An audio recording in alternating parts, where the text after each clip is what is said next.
We are the Comics Pals, and we are here to celebrate the absolutely fantastic disaster of a launch of Ultimate Black Panther #1.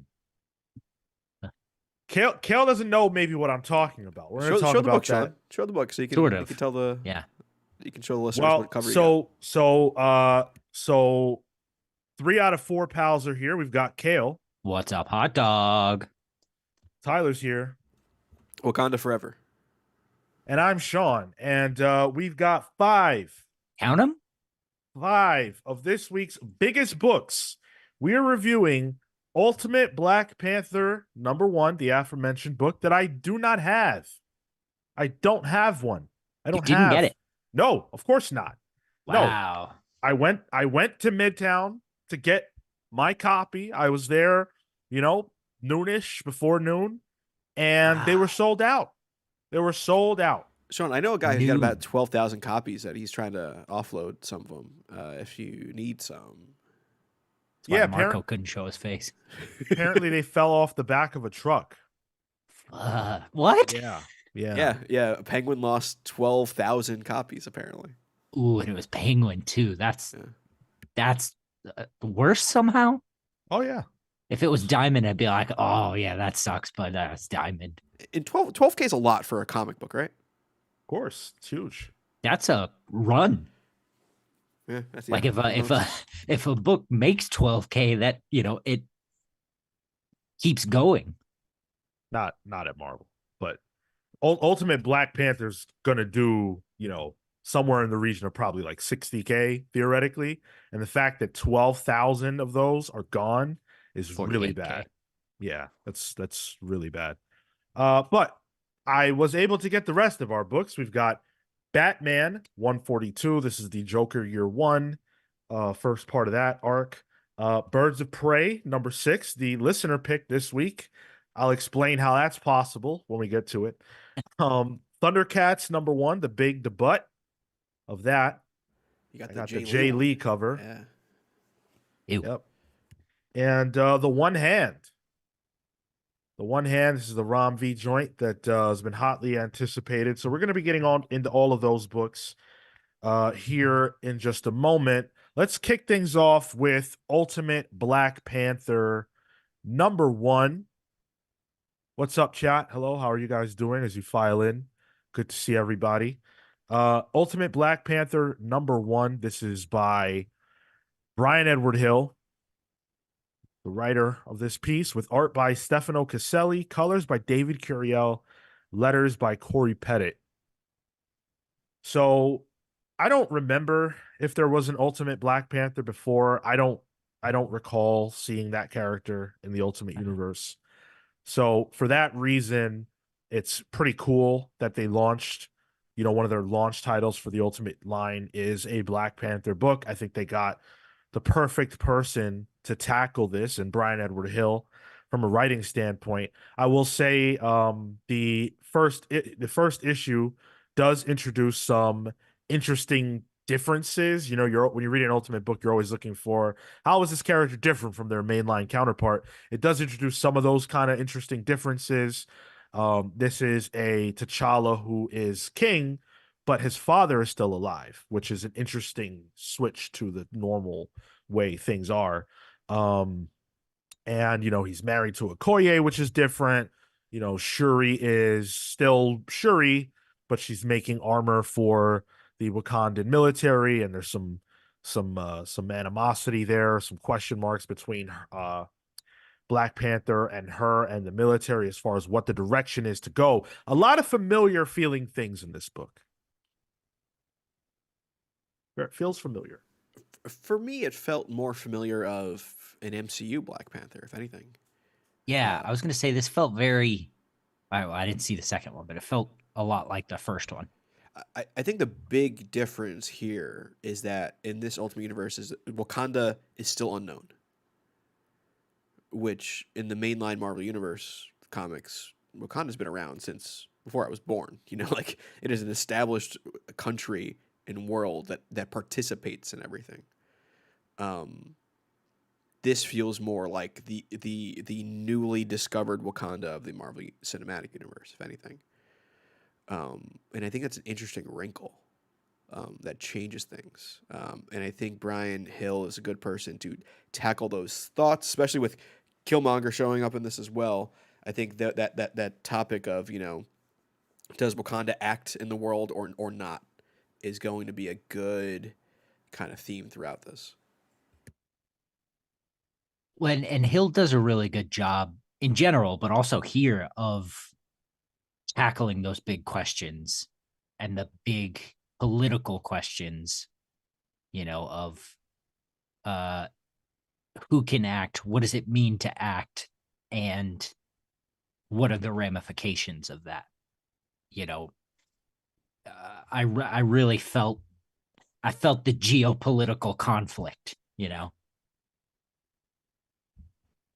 So this was my pick of the week. I think. And I really, really, really enjoyed, because the reason why is because it was my pick of the week all yesterday, and then today I read Birds of Prey and I was like, oh, that was pretty good too, though. So I'm not sure. But I loved this. I thought this was great. It feels familiar, and I really hope that Brian can get into something that doesn't feel like the MCU plus A Nation Under Our Feet by Ta-Nehisi Coates. It just has the vibe of both of those books fused together, or the movie and that book fused together. Um, and I want to see it get a little different, but boy, Brian Edward Hill to me is probably a top 5 writer working in comics. Underappreciated, doesn't, you know, he's diverse, so he works a lot in film and television. So we don't get to see him much. But I feel like anything he does is great. Blade is fantastic right now. You know, American Carnage was a great book. This is great. This is the makings of something really special. And one of the biggest keys for me with Brian Edward Hill, something he has that a lot of writers don't, is he can fit everything he needs to say in as few words as possible. He's really good at that. He can disseminate information. He can get an emotional point across in very few words. And I think that that is very effective. People in real life don't tend to go on long, drawn out soliloquies. You say what the fuck you got to say. And Brian Edward Hill makes it interesting. He makes it sexy. He's just good at it. Crisp. The third page, 3 pages in, he makes an impactful, powerful point. The Moon Knight Brigade or whatever these guys are, raids and ransacks a village while Wakandan, I don't know, spies, I guess, are watching. And one of the spies says, "Truth. Tell this village the value of truth." Mm-hmm. And I said, "Okay, all right." And I agree. I think he's really good at that. But I also think he's really good at succinctly telling a story within the confines of a single issue. Like, there's a lot established in this one issue. uh, I mean, it had a lot of work to do. The Ultimate Universe did not really, at least Ultimate Invasion, was it? And the Ultimates didn't really establish what Wakanda is. So this has to do that in this new world. And also bring in some of the, I think Ra and Khonshu, Ra and Khonshu were shown in Ultimate Invasion, so they're in this as well. There was a lot of heavy lifting to do, and I think he did a really good job for one issue. We got all the major players, we got the conflict, we're in. Yeah. Yeah. Um, Tyler mentioned we get Killmonger, and Mm. it's very brief. It's a new, you know, a new costume, a new look for Killmonger. I've seen mixed thoughts and feelings. I really like it. Um, you know, it's kind of a bulkier costume than what we're used to, and it's got, you know, he's got a hatchet that he's messing with, and he's got the cool hair and everything else. I thought it was perfectly fine. Interestingly though, he's got a partner that he works with named the Wind Rider, and it seems like this is probably Storm. Yeah, it is. Yeah.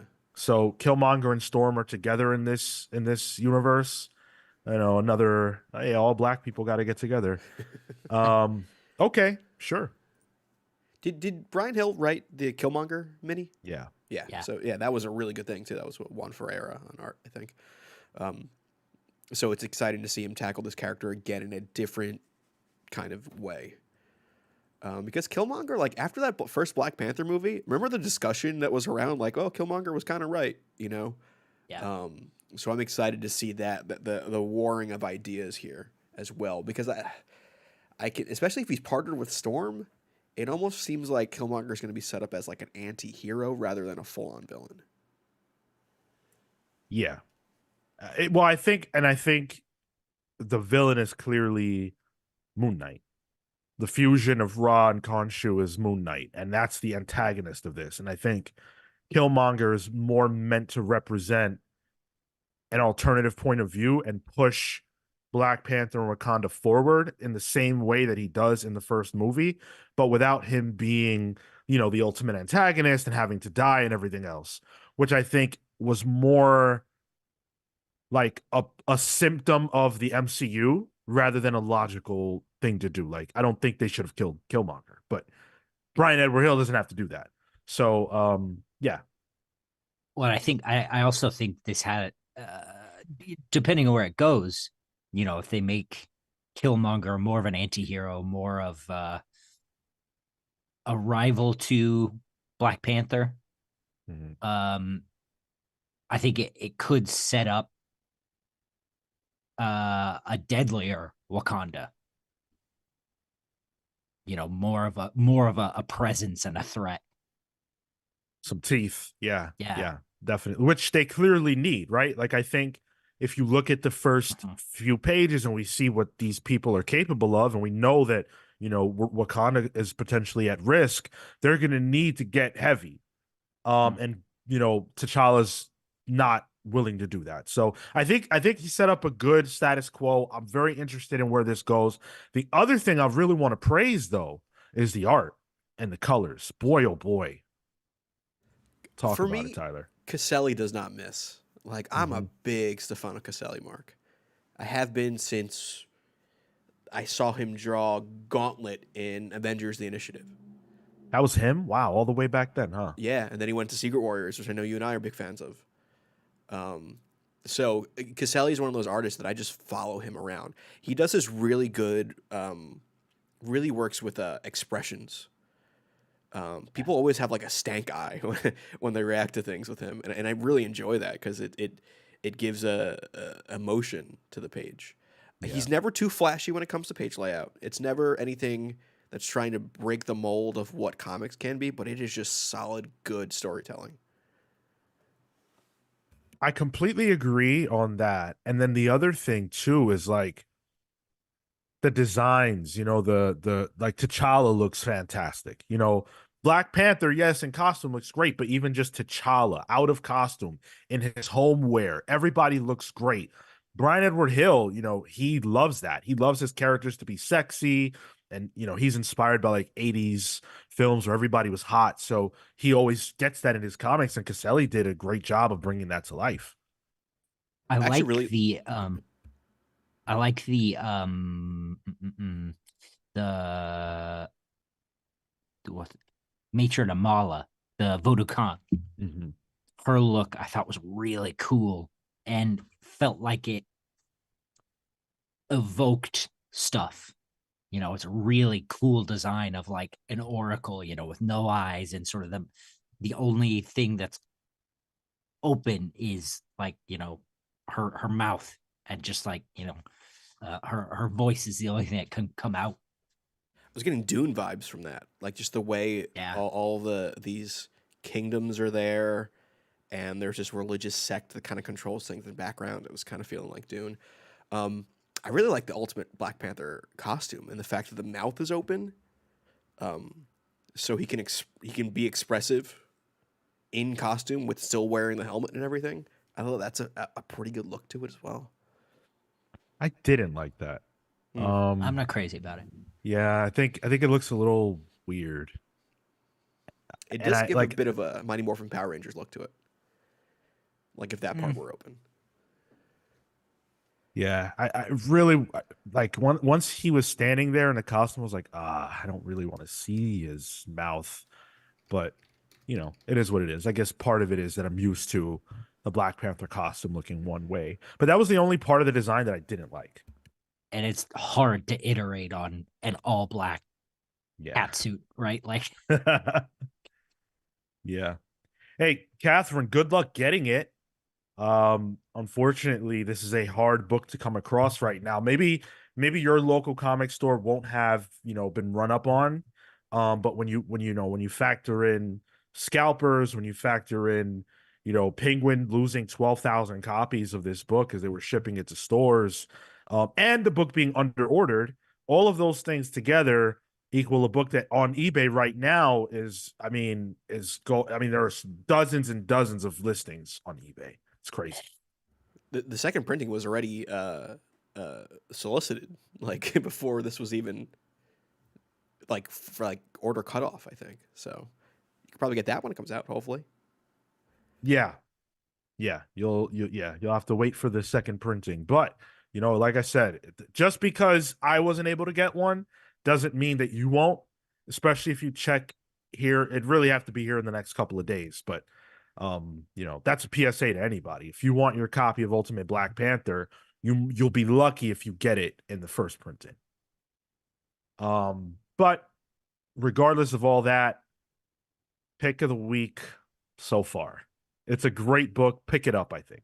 Either way. Read this comic. I think this is my favorite of the Ultimates so far. It's the most straightforward of the Ultimates so Yeah. far, I think. Yeah. I think that's why I like it. It's not my pick of the week, but it's still very damn good, and it's a pull for me. Same. Pull. So, this Saturday on the main show, we have a very special guest. The first guest of the year is none other than Philip Kennedy Johnson. And we want you to come and hang out with us while we talk to Writer of the Year, if I remember correctly. That's right. Yeah, one our pally for Writer of the Year about, we're going to talk about Action Comics. We're going to talk about Green Lantern War Journal, Incredible Hulk, all that good stuff. And we want you to hang out with us, and we want to give away the first volume of one of those books. You take your pick, doesn't matter which one, whatever you want.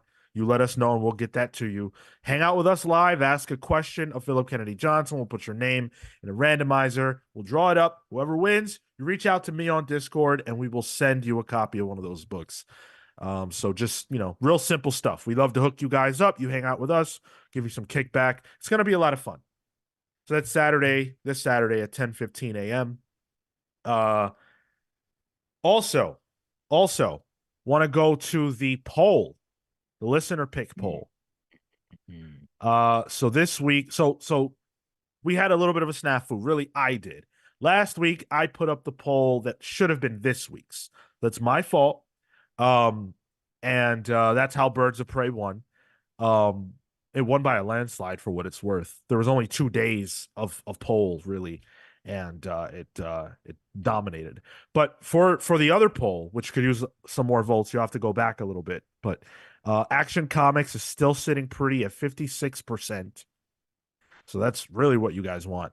The Displaced #1, The Infernals #1, and Sinister Sons #1. So if you want indie books, which a lot of you guys say you want indie, go ahead and vote. Get your vote in. And maybe we'll do an indie book. But I don't know what's going to beat Action Comics this week.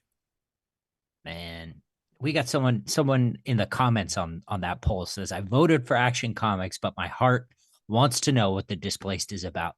Well, follow your heart, man. You know what Action Comics is about. It's about Superman. Yeah, I think Joel is he just knows that it's a losing. It's like, it's voting for Bernie Sanders. It's not, it's not going to, doesn't Green result. Party. You're still getting Biden. Exactly. You're Enjoy getting Action those- Comics. Ralph Enjoy that Nader is the student indie loan. comics of politics. Watch this show live every single Thursday at 6 p.m. Eastern. And I also want to make a quick announcement about the Patreon. We are still soliciting nominations for the Patreon book club this month. that will be based on Superman. So for free, you can head on over to our Patreon page and cast your vote. Just nominate a book, your favorite Superman book. Whichever wins will hit the poll over on Patreon, and that will determine which Superman book we will do this month for the book club. All right, let's get into Batman number 142. Oh, click the like button, smash the like button, subscribe if you Smash are it. not. Yes. Batman 142. This is Joker Year One, Part One. Chip Zdarsky on the words, Giuseppe Camuncoli and Andrea Sorrentino on pencils, Stefano Nessi and Sorrentino on the inks, Alejandro Sanchez and Dave Stewart on colors, and Clayton Cowles lettering the whole affair. Normally, Batman has a main story and a backup story. And for this particular arc, we're cutting that out. And the whole thing's going to be, just the one main story, but with artists splitting duties, I guess. So, okay, that makes sense to me. And this is an odd retelling, fill in the margins, origin of the Joker that I really, really wish I had had the opportunity to read again because I felt confused a lot of the time by the narrative. It seems it's placed around year one, or I'm sorry, not year one, year zero. During the 0 Snyder year. run, 0 year. Um, during the Snyder run, and it has some callbacks to that and stuff like that. I really like. I don't know why we need to see this.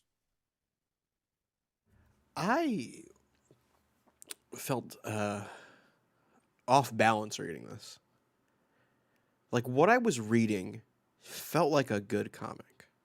What I was reading was enjoyable to read, but I was lost. Like when's the last time I read Batman Year Zero when it came out?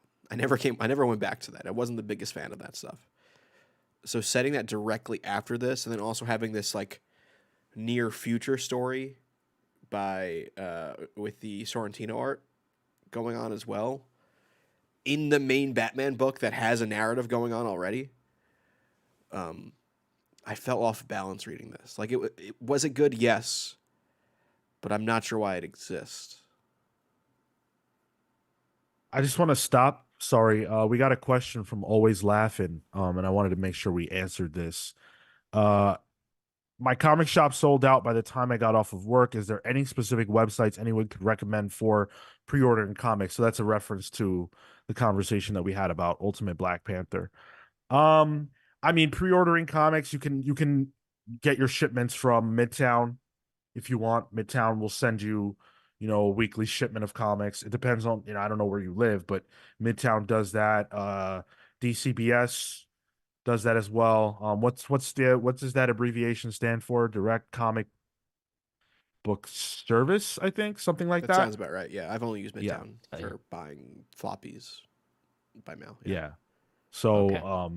one of those would probably be a good bet for you. But yeah, other than that, like your best bet is pre-ordering through your comic shop. Yeah, yeah, That helps boost the numbers in total uh for the book itself, and then it lets your shop know how many to order. Because absolutely.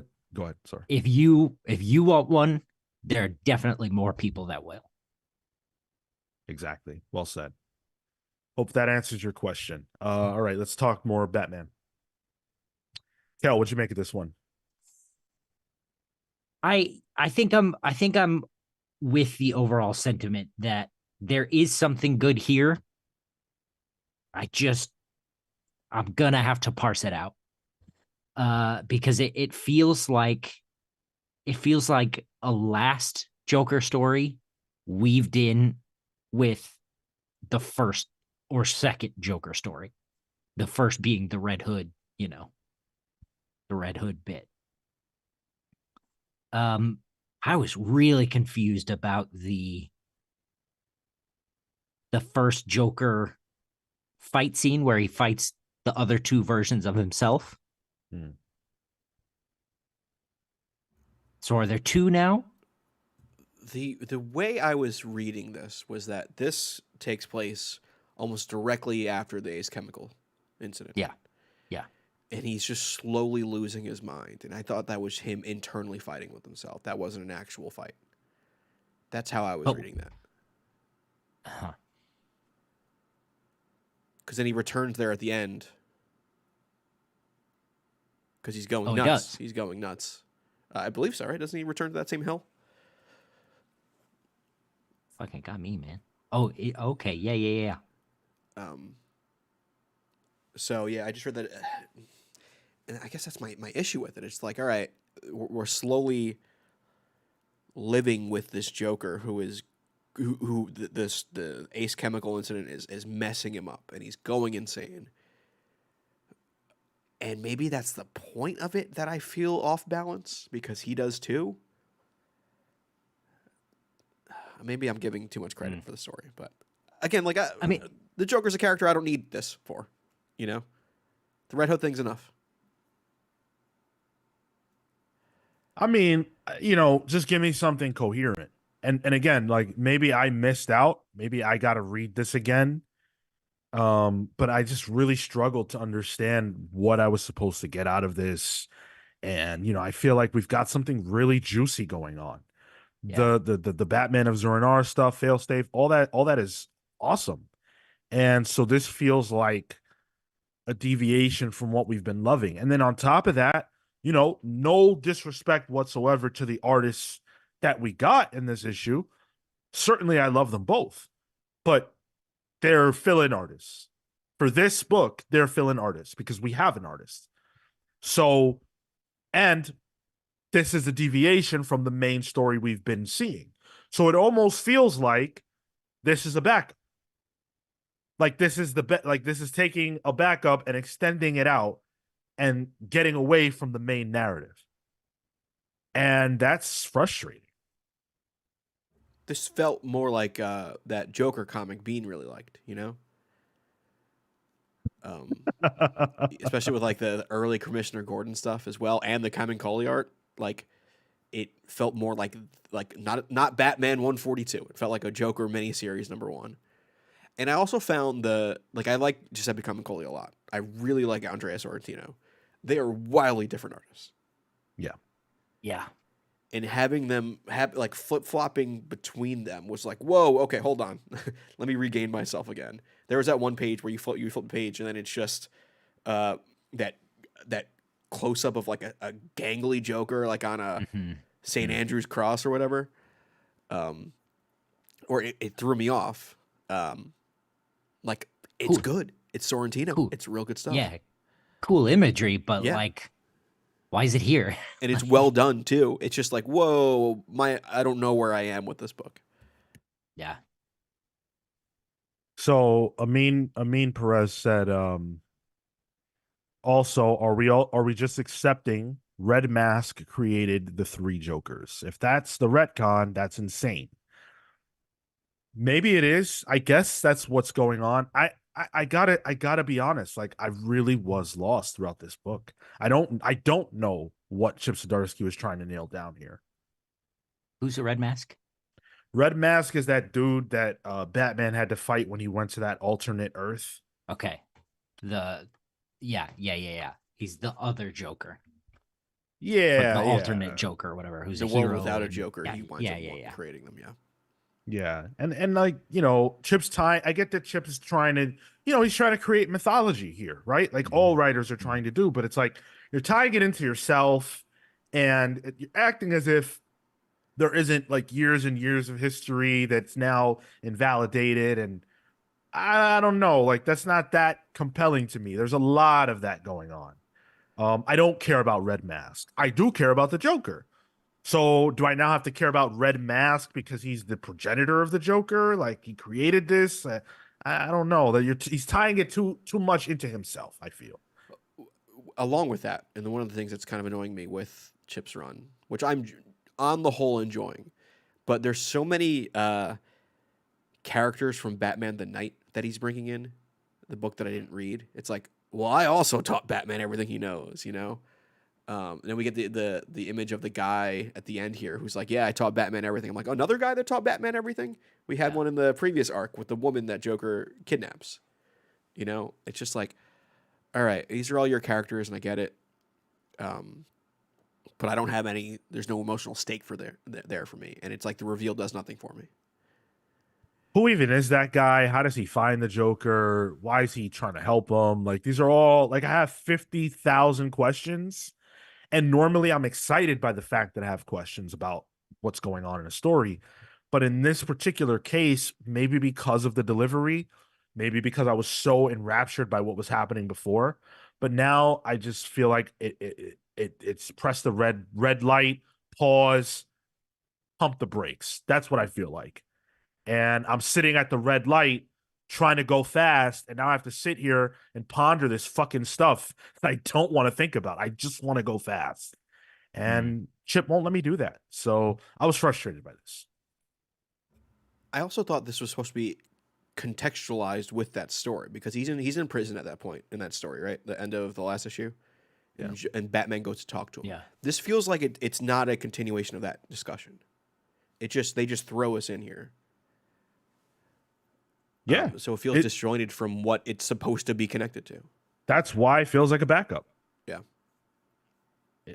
I I don't know. It's weird for me to be saying these things because of how like it's like a complete 180. Like I've been loving everything and then it's like, "Whoa, I don't like this." And it's not that it's like a bad comic or anything. The actual dialogue is still crisp. You know, I couldn't follow the narration very much, but um there's stuff here. Jim Gordon, you know.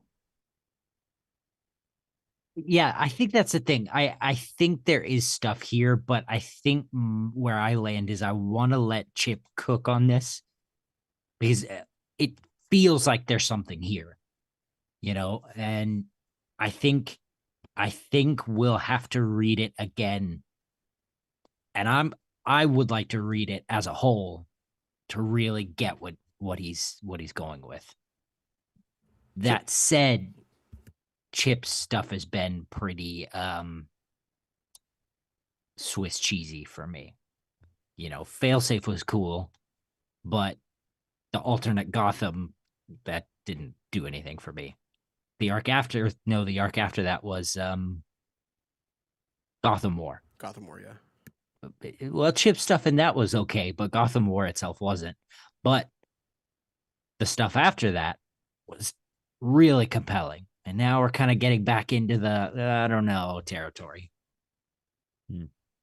So For me, it's only 3 issues, right? To mirror Batman Year One. Um, I will read them because I've been liking Chip stuff, so I'm with this. But yeah, I think it needs to marinate a little longer. are they coming out weekly? Yeah, so the next one will be out on the 15th or 14th, I guess. We'll be reviewing it on the 15th. And then the 22nd is the last one. So they're weekly. That's not so bad. Yeah. Yeah, not too bad. I mean, pull because I'm still invested in the overall story and I'm certainly not going to give up on Chip Zdarsky not because of this. Um But as an issue unto itself, I didn't have a great time with it. So polar pass. Pull. It's a tough polar pass for me. I'm gonna say, by itself, it might be a pass for me, honestly. I think that's where I'm at too. On its own premise, uh, with the Joker on the cover and it's a story about the Joker, I'm out. I'm already out. Hmm. So this was already having to do some heavy lifting, and it didn't do it. Uh, that being said, the second issue of this could sway me. Yeah. I'm on the cusp. Amin said editor's notes for a book from 10 plus years ago is crazy to me. That's an interesting point. Like I don't agree with that because I feel like, if you're reading comics, you're kind of like in it. I Well, mean, go ahead, Gil. That's also the point of editor's notes. Like, Right. I don't bat an eye at that stuff, but I've read that stuff. So, I don't mind that. And there are a lot of comics that take place in the margins of things that we've read. I think that and I just feel like the timing is a little weird. And if this was a backup to the main book, okay, fine. You do backups anyway. This does feel ancillary, but I'm sure it'll tie itself together and it's not getting in the way of what we already like. For me, the biggest problem is that it's getting in the way. And I don't know what the fuck Chip is trying to do. yeah. But 3 weeks is not that long of a time. So I'm fine with it. It's all good. I want to say thank you to Always Laughing, who decided to join us on Patreon.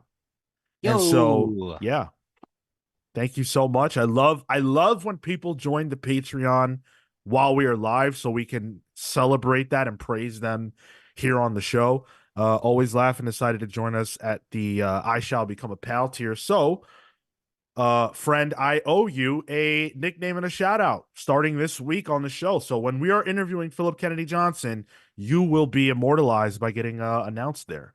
Now, we're going to have to come up with we don't have like a name to go off of, so we're going to have to figure out how to like make this work, but we'll make it work. Appropriate book discussion for Yeah. Always Laughing to join the Patreon too. Right? As we talk about this Joker book. That's fun. Thank you so much. Really appreciate it. All right.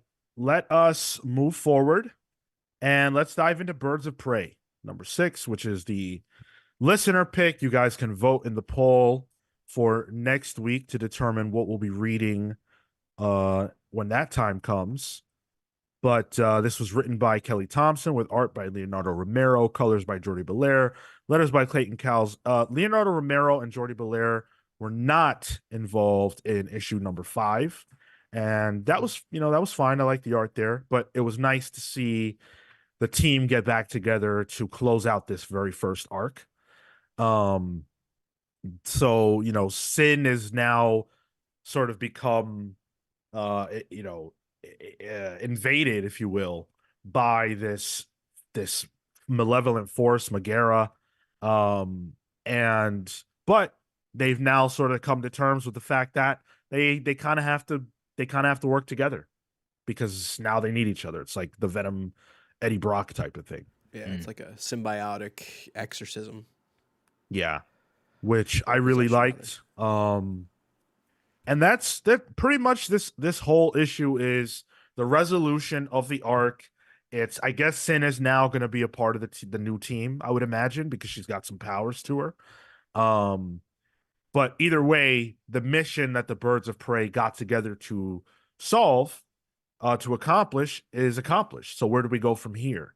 And I think that this, aside from the fact that everything that happens in this issue is great in terms of resolution, this issue also sets up what I think is a very compelling, maybe even more compelling second arc that I can't wait to see. This was a banger. I love this book, and I love when Romero and Blair are on it. I felt like the previous artist, again, I think was good, was wildly different than Romero, so it kind of took me out of it a bit. So it was nice seeing Romero come back to finish this off. I like the fact that we're getting kind of it appears a revolving door type of team, so we'll get more people for the next book. And I think Kelly Thompson's talked about that in interviews too. Yeah, Yeah. she has. And one of the big questions that we've always gotten is like, why isn't Batgirl on the team? Well, this one kind of gives you that answer. So, yeah, I thought this was a fun conclusion to this arc, and I'm just happy that there's going to be more Birds of Prey. Even Gail Simone tweeted today like, "Oh, the world's a better place that Kelly Thompson and Leonardo Romero are working on Birds of Prey." So that's a good rub right there to get the creator of that team, Gail Simone, or at least the modern day version of what Birds of Prey is. Yeah. To kind of give that. Yeah, I had a lot of fun with this. This is good. I think it's some really good. Thanks for the thumbs up, Cal. It popped up again. Did Yeah. it? I wasn't even looking. Uh, I think it's some real good Black Canary in this too. I think Black Canary is one of my favorite DC characters. So see more of her in this is really fun. I really love that it gives an a functional engine. This ending gives a functional engine for the rotating team. That makes a lot of sense, and uh will take I think we'll take this book cool new places.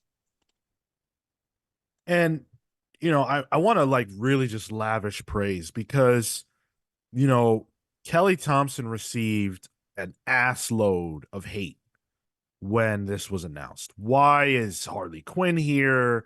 Why is Batgirl not here? Why are they all white? Why? More like wine. Kelly Thompson clearly had a plan from the get go. And let me tell you something. If you're not clued in, this is a business, right? And so you have to sell comics. And whether anyone likes it or doesn't, Harley Quinn sells comics. But Kelly Thompson wasn't comfortable just resting on the idea that putting Harley on the book will sell. She actually produced my favorite version of Harley that I've ever seen. I don't really care that much for the character, to be honest with you. Yeah. This was my favorite Harley because she had heart.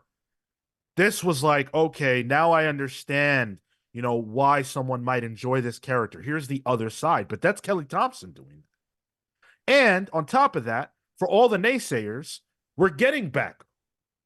Mm. What's the big deal? I thought the characterization of Zealot in this is really interesting. That's a character I don't have much familiarity with. It's a Wildstorm character. And I've read some of the more recent Wildstorm stuff, but I thought what Kelly did with Zealot was really interesting in this. Like she can just dispatch hordes of Amazons.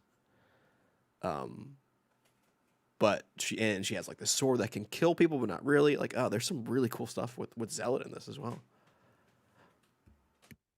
Yeah, all the character work is great. Kelly Thompson did a phenomenal job making me care about everybody. Coming into this book, I cared about Big Barda, quite frankly. Wonder why. Well, she has some things about her that I really do enjoy, but she was awesome in Mr. Miracle. But now I care about the whole team. And the Leonardo Romero art doesn't hurt. It don't hurt. It's great stuff. Is Romero still on it going forward? Do we know? As far as I know. Yeah. So far at least. And there are some big, splashy, beautiful pages. Like let me find this is a good one. This good double pager right here. This double page splash.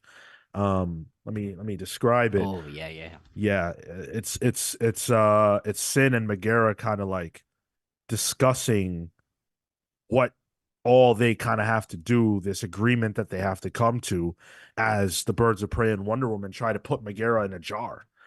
And I was frustrated, actually, I'll admit, by Megara's characterization in prior issues because I'm like, how can I take this enemy seriously? She speaks like a teenager.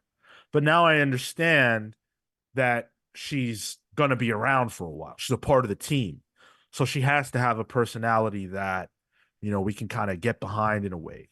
So I One get it. one that we'll watch grow. Right. Exactly. Yeah. Exactly. I want to great. just lay praise on Jordy Blair in this, using the strange color palette for this whole book. Yeah. Are there primary colors in this? Like, it's all like purples and greens and oranges. It's all these secondary colors which you don't really see in like classic comic books. It's usually reds, blues, yellows, and the way that it kind of has a retro feel to it too, with it kind of bleeding outside the lines or melding into each other and then like creating a new color because those two colors touched. That just feels like the way comics used to be printed, and it was an accident almost. It's very purposeful here, and I love it. I think it adds to like that classic look that Romero's art has in this. Can't disagree at all. Atomic Hound says this book must be doing well. The ratio variant covers for this issue are insanely pricey. Now, I made a critical error and I did not get the sweater weather variant. I went to my local comic shop with the express purpose of getting that damn thing. I went there to get two things: Ultimate Black Panther and the sweater weather variant for Birds of Prey. And I didn't come away with either one of those. So I feel shitty this week. What's wild to me is that sweater weather variant, which I don't have on the screen, so sorry, podcast viewers, is not Adam Hughes. It is the most Adam Hughes looking Isn't? cover. No, it's Pablos Villalobos. But it is the most Adam Hughes looking cover I've ever seen. Wow. That is not Yeah. Adam Yeah. Hughes. No way. Wow, it's only £4 over here. That's nothing. Jeez, that's a Yeah. heavy book. That cover is not a ratio cover. It's a standard cover. Oh, okay. Vengeance says Rom V, Cy Spurrier, PKJ, and Kelly Thompson doing peak work at DC. I will give you 4 out of those, or 3 out of those 4. I'll give you all of them. Paul, this is fantastic. Beautiful. Yeah, absolutely, Paul. This was our series of the year, right? Or book of the year for Pallies. I believe so. Very highly rated. Continues to be very good stuff. Paul. Can't wait for the next arc. And to think we wouldn't have read this. Well, we almost didn't even read this. I think we haven't read an issue of this since like the 3rd one or something for the show. Good stuff. Let's talk about Thundercats. Oh, There you go. Declan Shalvey, Drew Moss on art. So weird now to see Declan Shalvey's name, writer only. He's doing a Chiara lot. Go ahead. He's doing a lot of that lately too. Mm-hmm. He talked about it on the show when he did the show, how, doing art was amazing and he loved it, but, you can do more work when you get to write. When you write, you get to work more. So, Chiara Di Francia and Martina Pignedoli on colors, and Jeff Eckelberry on letters. I have no familiarity with Thundercats at all. I know Lion-O. I think they have a kaiju, right? Or a mech. They have some kind of mech that they jump into at some point, right? I don't think so. There's no mech? I think you're thinking of Voltron. Voltron. Okay, yeah. All right. Damn. So no mech. I was really looking forward to that. I gotta be honest. I was like, oh, I know they have a mech. It's gonna be so cool. All right, no mech. But I don't know anything. Cool sword, right? Cool sword. I guess that's all I know. The gauntlet's cool too, but that's not And used. Chitara. Yeah, I've heard of her. This was a Well, I show bet you that have. this was a show that passed me by for whatever reason. Maybe it's before my time. I don't know, but it passed me by, and so I didn't know really what to expect. And I will say, I enjoyed this. It wasn't perfect. Transformers is the closest comparison because of the obvious comparisons, the obvious similarities rather. And Transformers feels like it has more weight to it. It's got more it just feels bigger. But this was fun. This felt a lot more like what I would imagine the Saturday morning cartoon was like, and I got no problem with that. It's fun.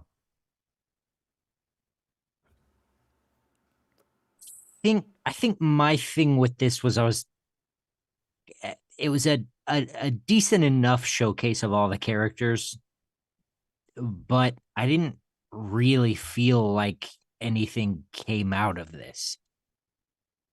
I don't really feel like anything happened.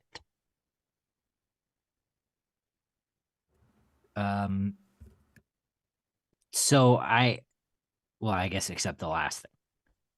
But and actually, now that I think about that, I completely forgot about that. So I don't know. Someone else should probably talk. I just negated my entire thing. Do you have a familiarity, Cale, with the Thundercats? For a little more than a passing familiarity, I would say. Okay. I watched some, but the Thundercats never totally held my interest as a whole. I like the idea of the Thundercats. Is this the idea of the Thundercats? Like, is this issue a representation of like what it's about in the show? Uh, yeah, I think so. I mean, the idea of the Thundercats is pretty much the same as GI Joe or Transformers. You got the good guys and they fight the bad guys. Like it's Sell toys. Yeah. yeah to sell toys. Um, Okay. for me though, like this, I guess for me, like the difference between this and Transformers was that this didn't feel like it. I didn't get a reason for its, existence. Whereas with Transformers, like Daniel R. Johnson really imbued it with a heart. Right. Whereas this just kind of felt like Shelby doing the Thundercats. Yeah. And that's certainly not to say that he doesn't love the Thundercats or he's not trying to copy or he's not trying to do his own thing. Um, but it's not like this issue didn't sell me on whatever that could be. That's kind of where I stand too. Like I have a I watched Thundercats growing up. I could name you the whole cast and like their main antagonists. I think. Could I tell you any storylines? No. I Um, think I have a piece of art of Mumra around here somewhere. yeah, Mumra is awesome. Mumra is one of the Yeah. coolest like Saturday morning cartoon villains ever. Um, but yeah, Besides yeah, Shredder, obviously. and I think this did a good job of recreating that feeling. But what I want from it is a little bit more. Now that maybe Daniel Warren Johnson spoiled me because I'm kind of in Cale's camp here, where like that was Transformers, but here's the stakes. Here are your emotions. Here's who you should connect to. I didn't get that. I didn't really find anyone to be totally likable in this. And again, maybe that's the way it was. I think Panthero's cool, but he's not even on the cover. And there's no Snarf in this. Where the hell is Snarf? Yeah.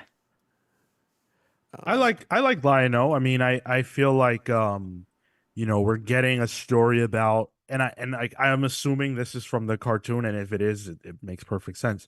He's a child, a Mm, child whose body is aged up.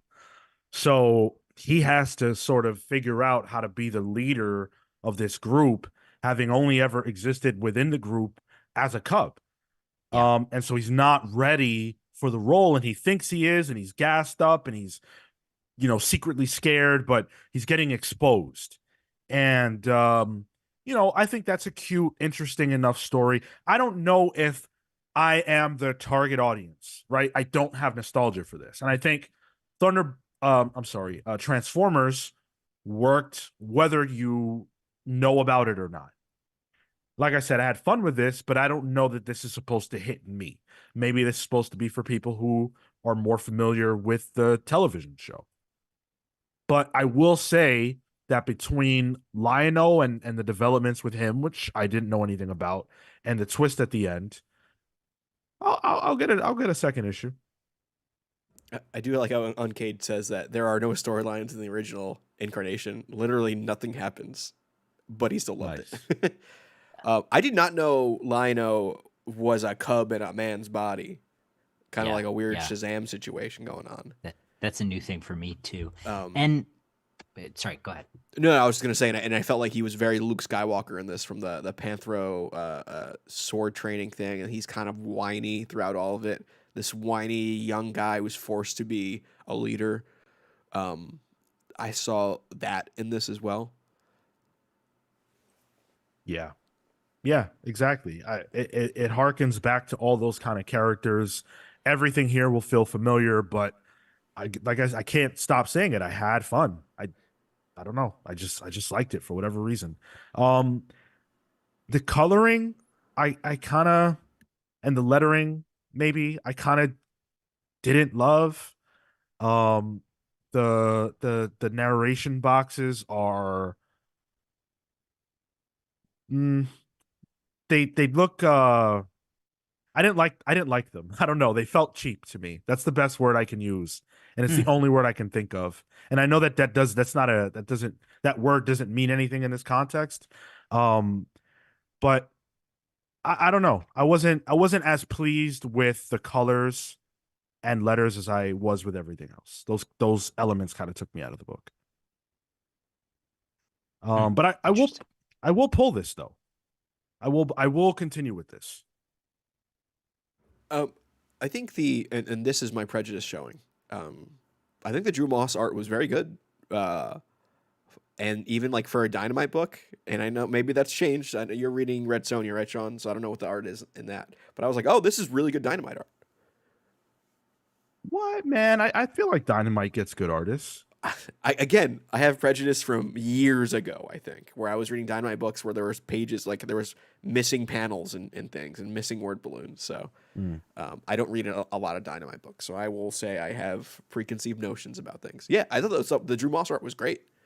It Yeah. wasn't super referencey to the original series. Like, it didn't look like a Saturday morning cartoon show, and the way it was drawn, it didn't look like I was looking at like a cell sheets or whatever. Yeah. Um, but I thought it was good. I thought it was really good. Yeah, Drew Moss. I can't recall what I've seen him I've on, if definitely heard that anything. name before, though. But yeah, I thought the art was real good. Pull. I mean, it's a pass for me, It's fair. which I'm kind of bummed about. I'll I'll st- uh, I'll keep my eye on it. That's It's reasonable. I don't think it's a bad book. I think this is fine. I think it's a pretty good book, if anything. But it's just not my bag. Like, I'm a cat guy, but not a Thundercat guy. Fair enough. Are you the one hand guy? Yes. I'm single, buddy. Of course I am. There it Yo. is. There it is. So Rom V, the writer here, another Rom V book. Lawrence Campbell on art with colors by Lee Lowridge and letters by Aditya Bidikar. This is like I said, a hotly anticipated book that has a companion series called The Six Fingers, I think. That it's written by Dan Waters, and that'll be coming out a little bit later on. And this is a noir detective murder mystery type story that takes place in the future. The year is 2873. And yet it looks like New York 1983, you know. But we follow this detective who is, about to retire. We've seen this sort of set up many times. A detective who is on his last, his last year, his last day, and then that one case that he couldn't forget about, or that evaded him or whatever, comes up again, and he's, oh shit, here we go again. And so that's pretty much what this issue is. It gives us that exact setup, so it feels very familiar, although I think everything that Rom V and Co do here is great, despite the familiarity. This was my pick of the week. I really enjoyed Same. this. This is like where Thundercats is not my thing. This is my thing when it comes to comics. I love a good like detective story. This has real shades of Seven in it, which is one of my favorite movies. With it's like Seven meets a little bit of Blade Runner because there's this weird tech going on in this world too, and it's the future. Um, I really like this main character that Rom came up with. Um, the detective. I'm bad at names. Do you guys know his name? Detective. Nope. Detective. Nope. Nasser. Nasser. Yes. Yes. Nasser. Yes. Yeah. Um, I like how he's not very likable, but he's compelling. Yeah. And that's what I like about it. I mean, it's a classic. It's a cliche at this point. You know, the guy's about to retire, but he got one more case. Um, and the way this book is being told with its companion book, like we got a couple of preview pages for the Six Fingers at the end of this. That the narrative device of that is compelling to me. So I think I'm in on both of these books. And I haven't even read issue 1 of the Six Fingers yet. I just like the world this is building. I was gonna ask, for the listener, we're lucky enough to get image comps. Have you guys seen that we have a comp for issue Oh, 1 of the I Six Fingers already? I Oh, I did have not. not. Okay. I had to really stop myself from looking at it. You I'm should have glad I read it. didn't Why though. not? Thought about it. I'm gonna read it. Shit. Um, Look, for me, when it comes to series like this, the first issue is rarely gonna work for me. Hmm. This is good. I'm not here to complain about the book, but it's everything I said at the top is exactly what happens and basically nothing more. We learned that there's some kind of potentially supernatural, or due to this being in the future, it could be technological way that this murderer keeps returning, or people keep taking up his mantle or something of that nature. There's a mystery. We don't know exactly where that's going to go. But all of that is compelling for later. This issue only sets things up. And nothing about what was set up was so interesting, and nothing about what is said here was so compelling that this would be my pick of the week. Um, it felt paint by numbers, but I'm confident that it won't feel like that in the future. I I found some compelling parts of this, like the idea that there's not a copycat killer, but something else.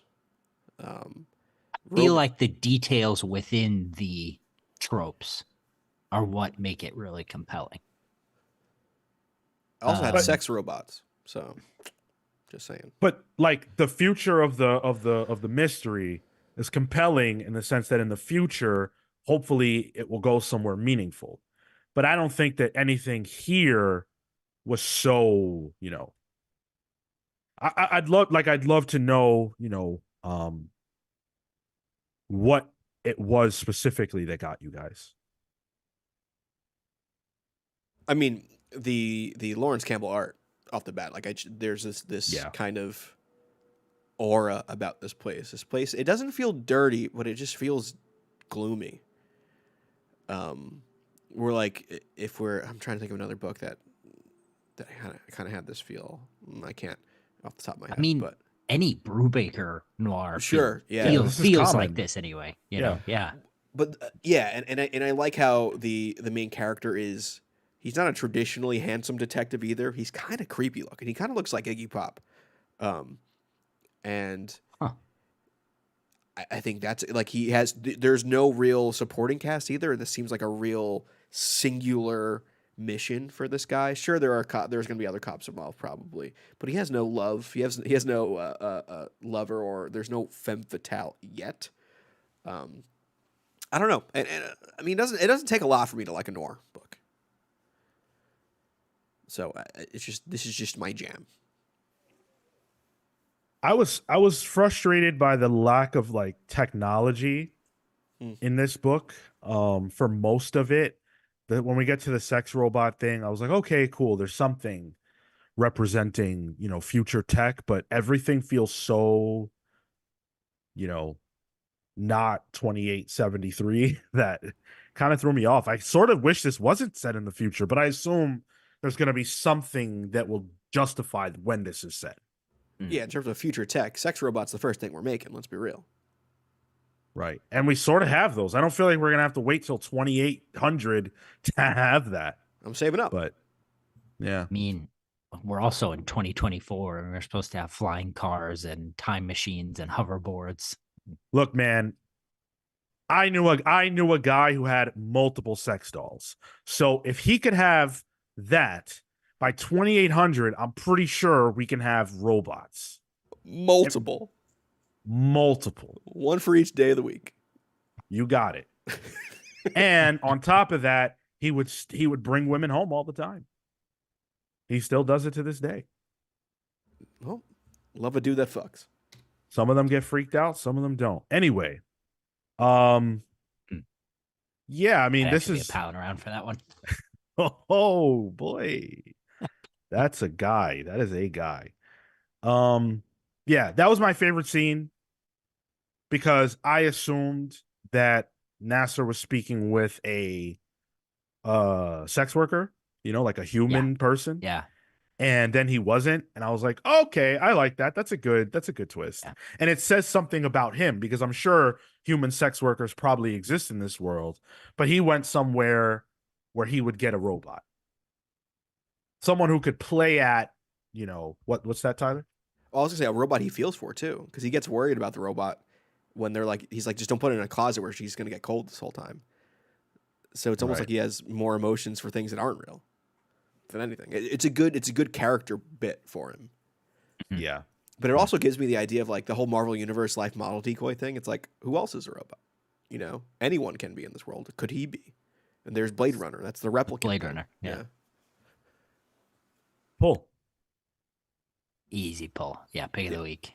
Same pick of the week, easy pull. I'm hyped for this. I might read Six Fingers as soon as this is done. We're done with this, actually. I'm glad I didn't read it for the show because I think it would skew my opinion, possibly. But yeah, Well, we did get a preview. we did. Yeah, which I explicitly didn't read. Oh. Yeah, I saw it and I'm like, I want to wait for the issue. I don't feel that you missed. I don't feel that you missed anything critical. It's just like the first couple of pages. But am I to guess from like I did read this list? It's so the one hand is the detective's POV, and the Six Fingers is the killer's POV. Yeah. That's cool. I don't think I've ever read that. Yeah, they're doing something really, really, really fun here. I like it a lot. So I wanted to talk here right now about, and hopefully, Cale, you can indulge me and Tyler, I'm sure, in this. I wanted to talk about the WWE, if you guys are cool with that for a little bit. We're not doing your stack. Ooh. We're gonna do it. Okay, all right. I'll leave that. I don't have a slide for The Rock right now. You don't have to worry about slides. We're just chatting. So WWE, I'm going to WrestleMania, right? And thank you.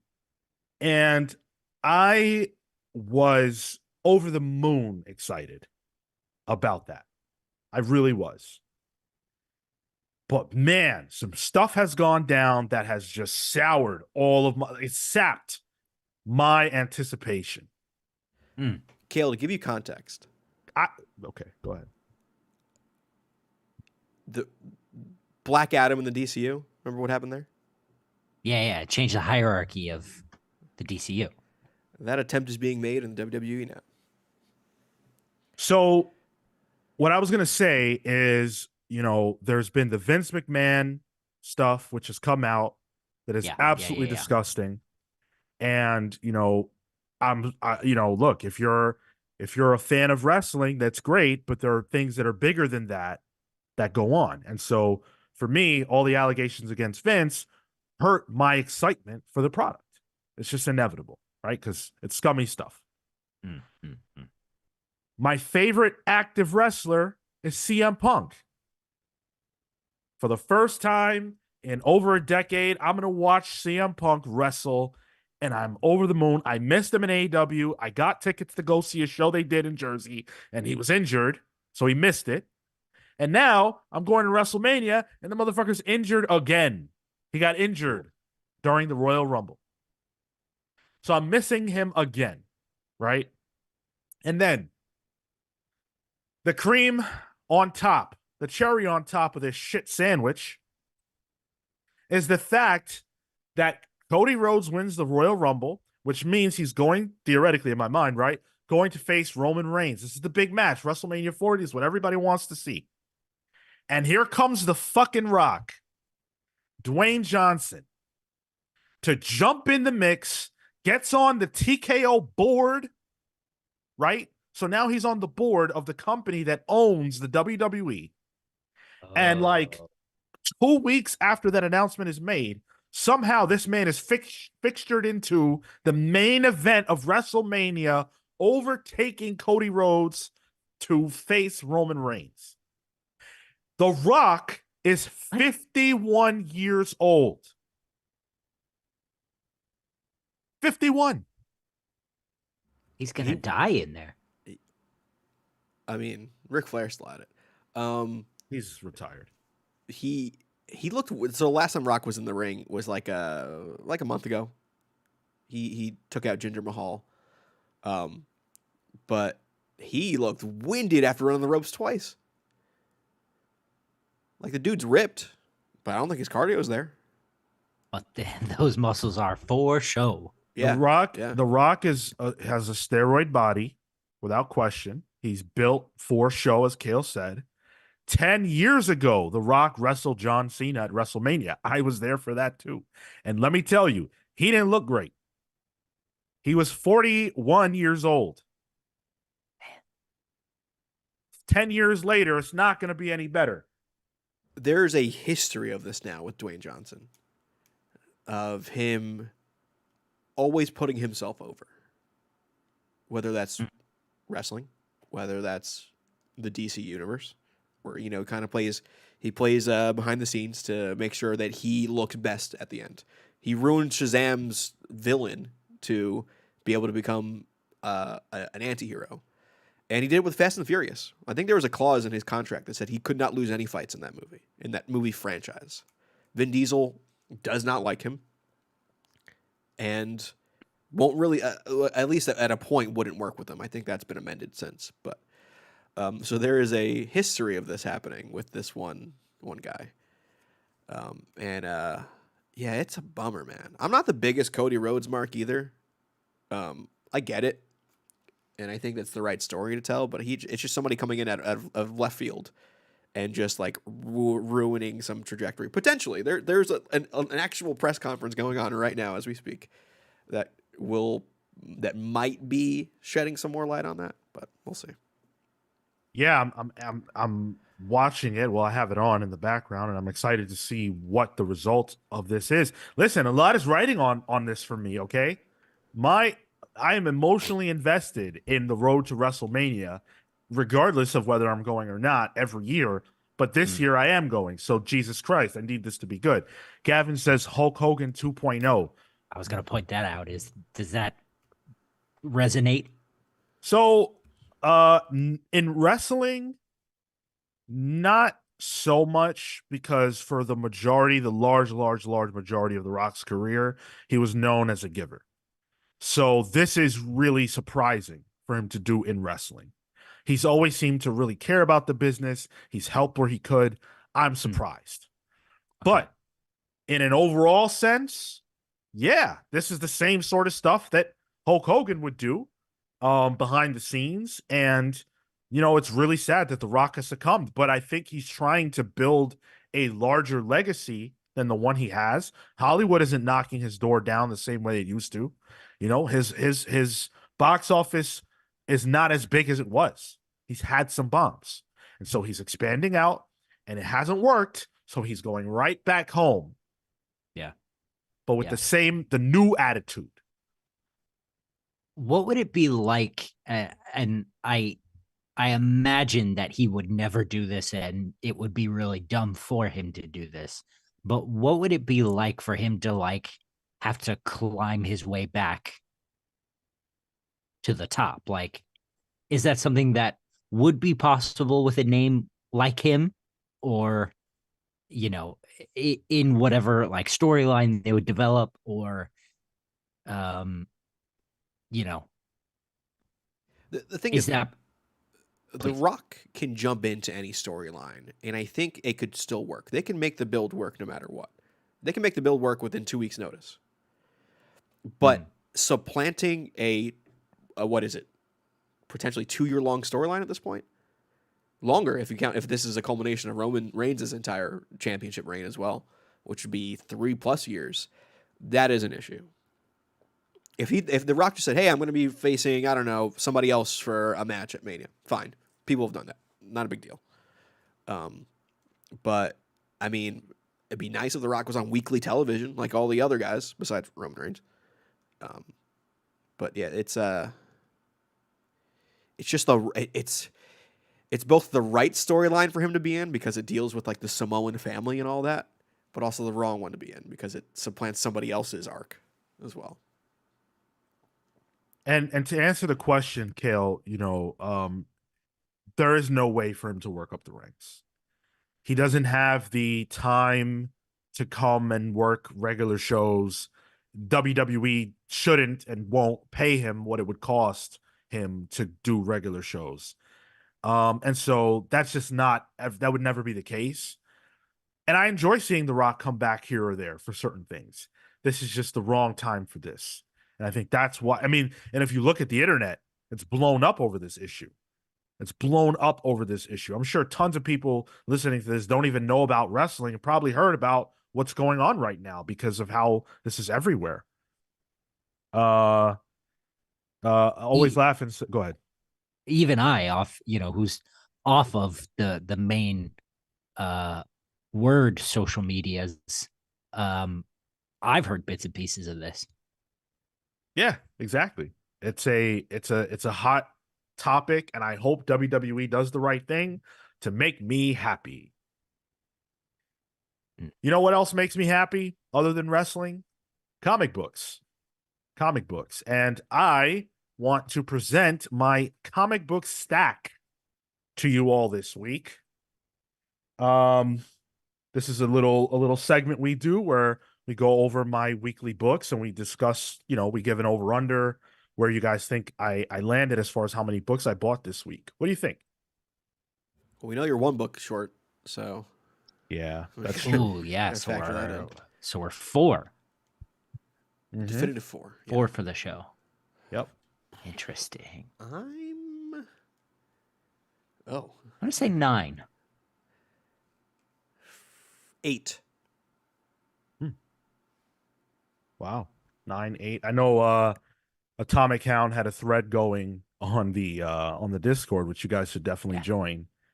And there were some numbers there. He was at 10, Justin's at 11. Do we know if there's real money being exchanged here at this point? Is Listen, somebody maybe we getting an could issue start of that up. Ultimate Black Panther? Who wins this? Anybody but me. I can't manage to get an issue myself. Gavin says 11. Rami says 14. Thank you to whoever was just hearting right now on the YouTube live chat. All right.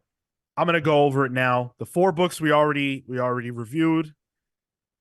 Beneath the Trees Where Nobody Sees, number 3. I didn't get to this week, but I'm very excited to. This is one of the best books on the stands right now, I think.